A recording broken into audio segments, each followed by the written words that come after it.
Okay, good morning. I'm here at Rovik, Amsa, and today I'm going to be test riding this new MT-10 for 2022.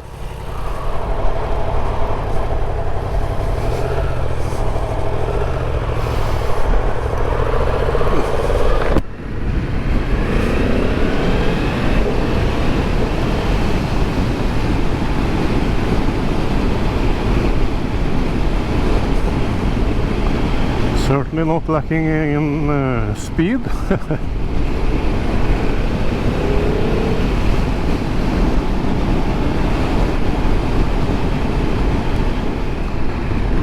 This thing has, according to the papers, 166 horsepower and 110 plus Newton meters of torque. So let's see how this beast rides.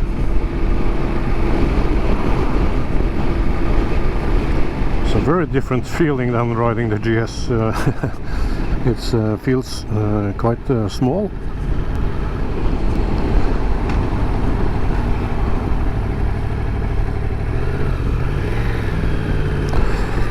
Yeah, the clutch is very nice.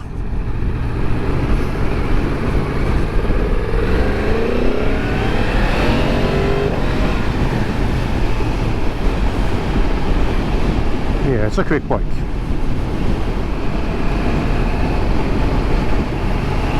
50 gear, 3000.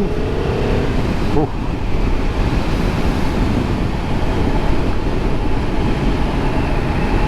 I have, I'm riding a GS at the moment, and it has, of course, a lot of bottom and grunt, but okay, I'm gonna get out for a while.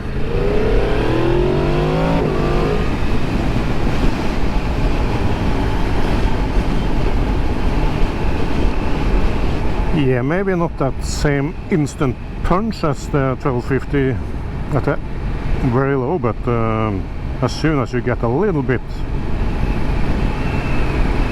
this crossplane engine just flies. There's a yellow guy on the road there. He's not a cop.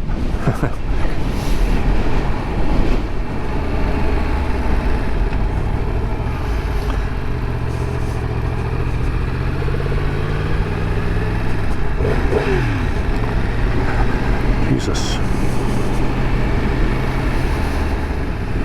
I think if I were to get this, maybe I would get a little bit of bar risers, maybe.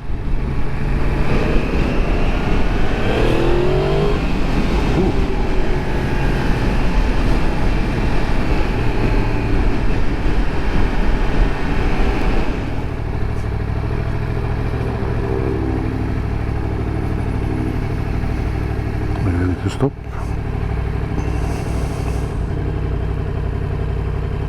Yeah, no day. Ooh.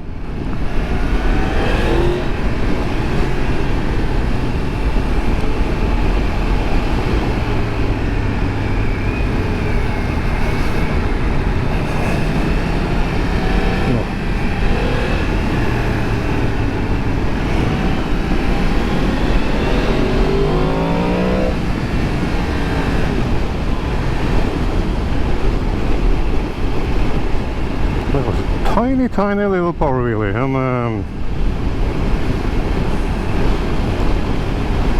and I don't think I will, since I've ridden this bike for 20 minutes, no 10 minutes, try to do big wheelies already.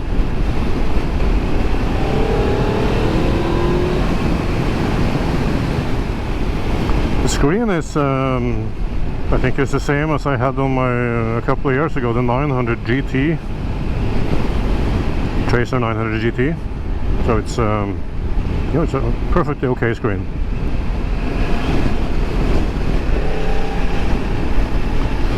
Corners like nothing.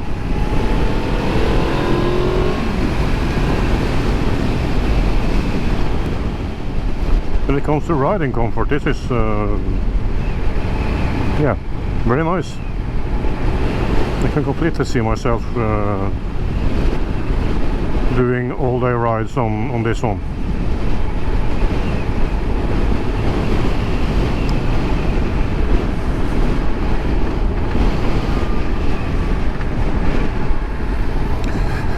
Back brakes are nice.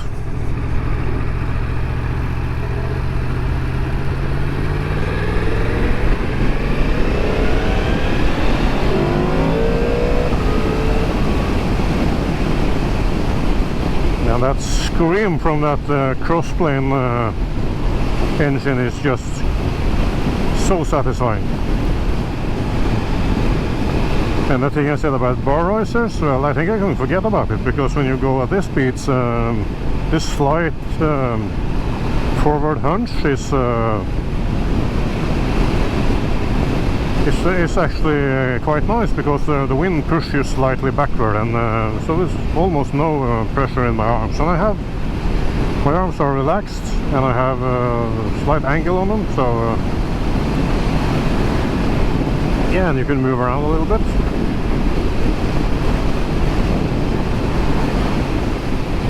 I think I might be able to prefer bar and mirrors on this, because they are a little bit tight together.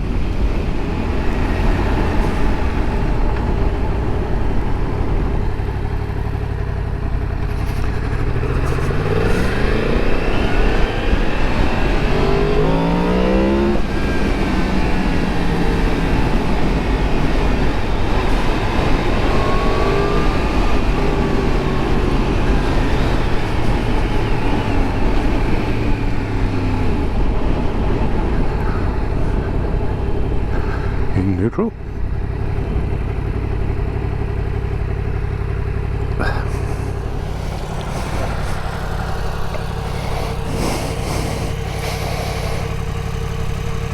Try to go towards Karnaland and get a little bit of freeway and test the bike there too.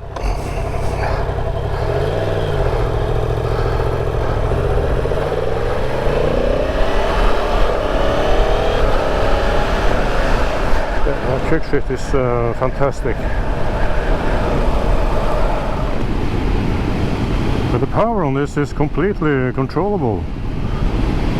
You know, maybe I was expecting a more, you know, wilder, uncontrollable throttle response, but this is, I feel, you know, predictable and usable.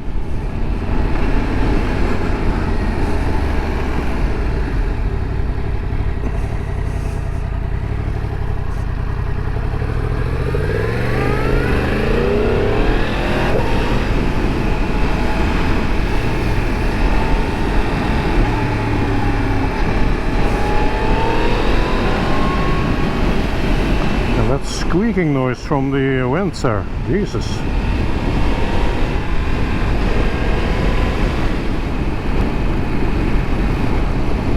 And cruise control.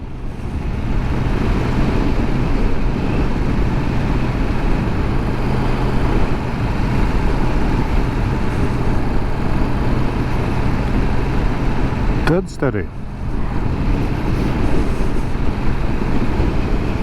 You can sit this like this all day long. It should be double the speed limit for this bike. It's that good. Wow.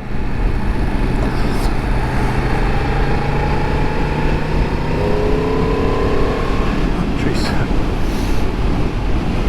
The sound from this is just insane.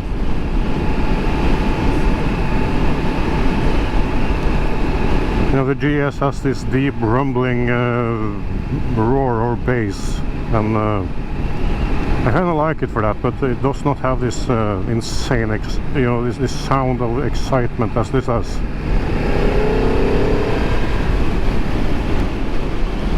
This is simply a very, very nice machine. I like it a lot. It's so easy. Easy to use. Tremendous amount of power. Massive grunt, just like I've seen some reviews on this, and there's a channel called Damn Shop Rides. He described the MT-10 as having more grunt than an army of orcs, and I kind of understand. He just perfectly describes this bike.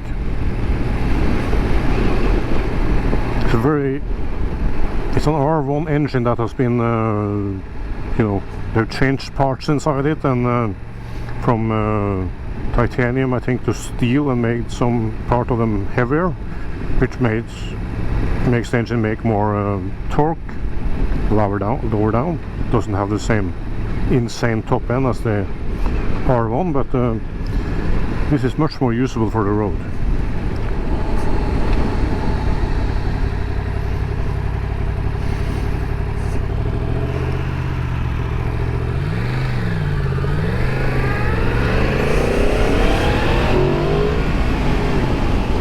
Come on, it's 50 here.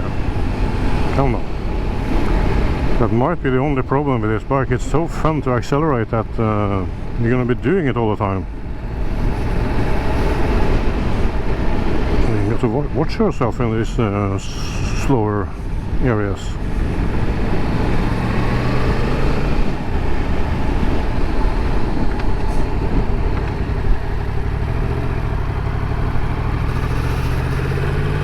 For such a powerful bike, it controls very easily on slow speeds. I'm in mode A now.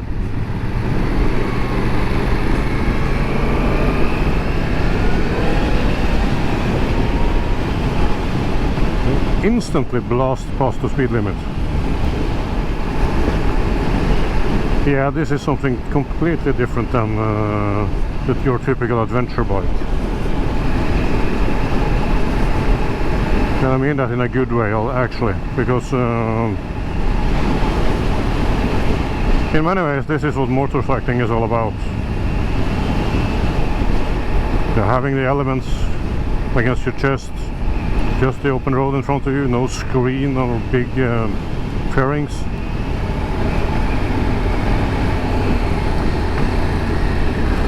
Quick shifter is just amazing.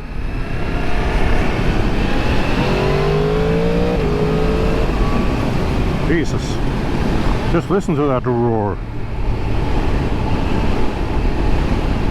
Nothing like it. My 1250 is kind of boring, both in sound and it doesn't have the same punch. I have to take back what I said earlier. This is a lot quicker. Oh, big truck dragging another truck.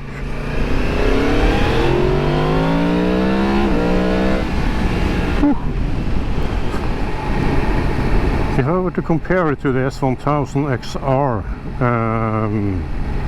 that I had, I would say this feels quicker out of the gate.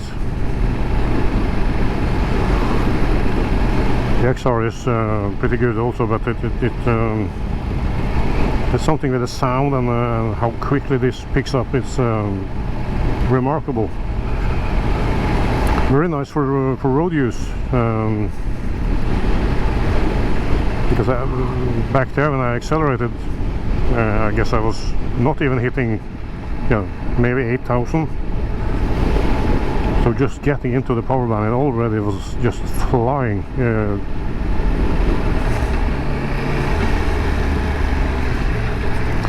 And for the price, you know, if you were to get of course, it's difficult to compare prices because the XR or the S1000R, for example, probably comes with, you know, keyless and more stuff, and you get them with some packages. But they're still going to be quite a lot more expensive. You know, the value for money is, I think, for in this class of machine is unmatched. The MT-10 is, you know, the least amount of money if you want a hyper naked. In Norway this comes in at about 25,000 pounds. which I know is almost double what you pay in Britain, I think. The S1000R with, for example, the one of the packages that you normally get them with is, I think, quite a lot more, to £28,000 maybe, or 280,000 NOK. The XR with the performance package is like 290 almost, £29,000. So that's £4,000 that I could use for other things, and still have a bike that is just fantastic. I really like this. And the one thing I didn't think about, but I've been starting to think about now, is that I'm probably a little bit less visible on this than on the big GS with all the extra lights. Listen to that crossplane purr. Listen to this. Even 2000, it's okay.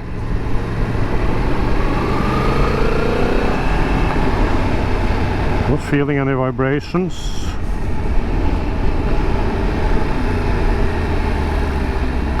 Certainly no instability or anything, because I haven't been going recklessly fast on it. But, you know, it's been easy, just easy to ride, and tons of torque and power when you yank that throttle.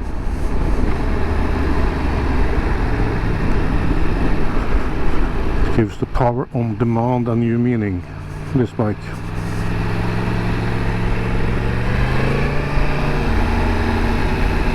But still, it's controllable. And fantastic quick shifts. Mirrors not so great, but I probably could figure out how to set them up a little bit better. Now for some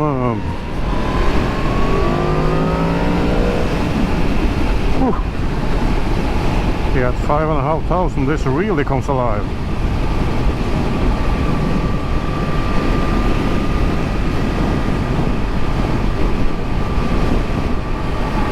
Okay, highway is just fine.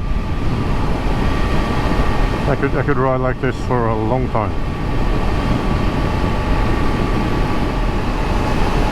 So I'm gonna check out a little bit how you know, what kind of options do you have for? I know you can get a top case. That means that you can get a rear carriage, and when you can get that, you can get a lot of options. So you know, going on tours shouldn't really be a problem. And for navigation, I guess you can always get a GPS bracket here, wind it up to your battery, or to your maybe a Yamaha dealer help you with setting up so it goes on the ignition. Unfortunately, my time with this MT-10 is I have to go back. Not sure I really want to. Yeah, this bike is perfectly usable, I would say, at least in my type of town where I live. Perfectly easy to ride.